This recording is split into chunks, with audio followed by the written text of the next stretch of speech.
وَقُلْ جَاءَ الْحَقُّ وَزَهَقَ الْبَاطِلُ إِنَّ الْبَاطِلَ كَانَ زَهُوقًا۔ جو آپ نے کیا وہ ہم نے کیا، آپ کو اتارتے ہوئے دیکھا تو ہم نے بھی اتار دیے۔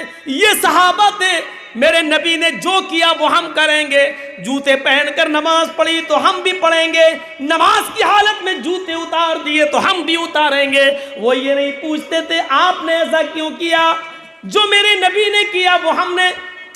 افسوس ہے آج کے انسان کو اور آج کے مسلمانوں کو اور نارائن پور والوں، آج کے ہم جیسے اہل حدیث نام نہاد اہل حدیثوں کو تو یہ چاہیے کہ کوئی بھی کام دیکھو، چاہے وہ قبرستان میں ہاتھ اٹھا کر دعا مانگنے کا معاملہ ہو، چاہے آپ کی مسجد میں جمعے کے دن ڈبل آذان 2 آذانیں دینے کا معاملہ ہو، چاہے وہ عقیقے کے وقت ایک بڑے جانور کی قربانی کر کے ایک ہی گائے میں 7 حصوں کا معاملہ ہو، چاہے جو بھی معاملہ ہو، آپ کو تو اپنے امام کا کرتا پکڑ کے پوچھنا چاہیے اس کی دلیل کیا ہے۔ ہمیں دلیل دو تو جناب محمد رسول اللہ سے دو، ہمیں اس بات کا ثبوت دو تو محمد رسول اللہ سے دو۔ آپ جمعے کے دن ڈبل آذان دے رہے ہیں، اس کا ثبوت ہمیں جناب محمد رسول اللہ سے دو۔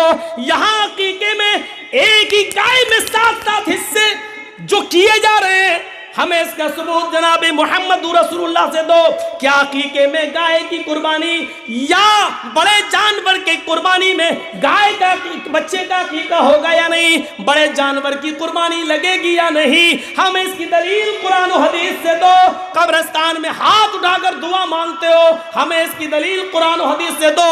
جمعے کی نماز کے بعد امام ہاتھ اٹھا کر دعا کرے اور سارے مقتدی دعا میں آمین آمین کہے، ہمیں اس کی دلیل نبی اکرم کی حدیث سے دو، اللہ کے رسول کے قول و فعل سے دو۔ چاہیے تو یہ تھا، لیکن افسوس یہ ہے کہ آپ نے مولویوں ہی کو نشانہ بنا دیا، آپ نے ان کو ہی کہنا شروع کر دیا ایسا کرتے ہو غلط کرتے ہو، آپ کو رہنا ہے تو دعا مانگنا پڑے گی، گھر میں جانا پڑے گا، کوئی مر جائے تو اس کے گھر میں بھی جا کر دعا کرانا پڑے گی۔ آپ نے اپنے آپ کو اہل حدیث کہنے کے باوجود بھی شریعت پر بلڈوزر چلایا ہے، شریعت پر آپ نے چھری چلائی ہے۔ امام کائنات جناب محمد رسول اللہ کے سنت اور آپ کے طریقے کو آپ نے مجروح کیا ہے، آپ نے محمد رسول اللہ کا دل توڑا ہے، آپ نے بغیر دلیل عمل کرنا شروع کر دیا ہے۔ آپ کو سوچنا چاہیے کہ ہم جو کام کر رہے ہیں وہ صحیح ہے کہ نہیں ہے، اس کی دلیل کیا ہے۔ قرآن و حدیث سے ہمیں دلیل لینا چاہیے تھا اور مانگنا چاہیے، لیکن افسوس یہ کہ آپ الٹے ہمارے اوپر بگڑتے ہیں۔ صحابہ کا سیدھا جواب کیا تھا، ہم نے آپ کو جوتے اتارتے ہوئے دیکھا تو ہم نے بھی اتار دیے۔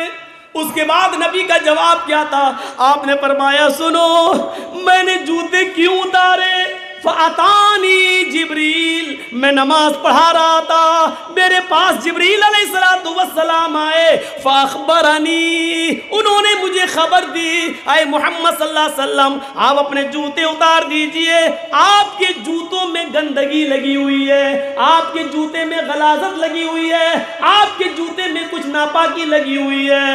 اے میرے ساتھیوں، محمد رسول اللہ عالم الغیب نہیں ہے، مجھے میرے پیروں کے جوتے میں لگی ہوئی گندگی کا بھی علم نہیں ہے، یہ مجھے جبریل نے نماز کی حالت میں بتایا، اس لیے میں نے نمازی کی حالت میں نے جوتے اتار دیے۔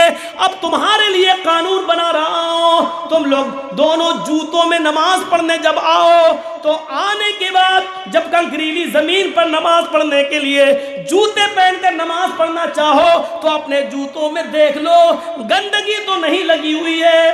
اگر تمہارے جوتوں میں گندگی لگی ہوئی ہو، غلاظت ناپاکی لگی ہوئی ہو تو اس کو اپنے پیروں کو زمین پر رگڑ لو، مٹی پر رگڑ لو اور اس گندگی کو مٹی سے صاف کر لو، پھر اس کے اندر تم نماز پڑھو۔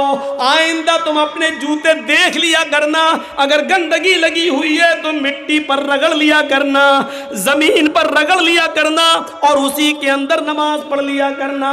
میرے پیارے ساتھیوں، اللہ کے رسول نے اپنی وجہ یہ بتائی کہ میں نے اس لیے جوتے اتار دیے تھے، لیکن تم نے کیوں اتارے؟ صحابہ نے بھی جواب دیا، آپ نے اتارے اس لیے ہم نے اتار دیے۔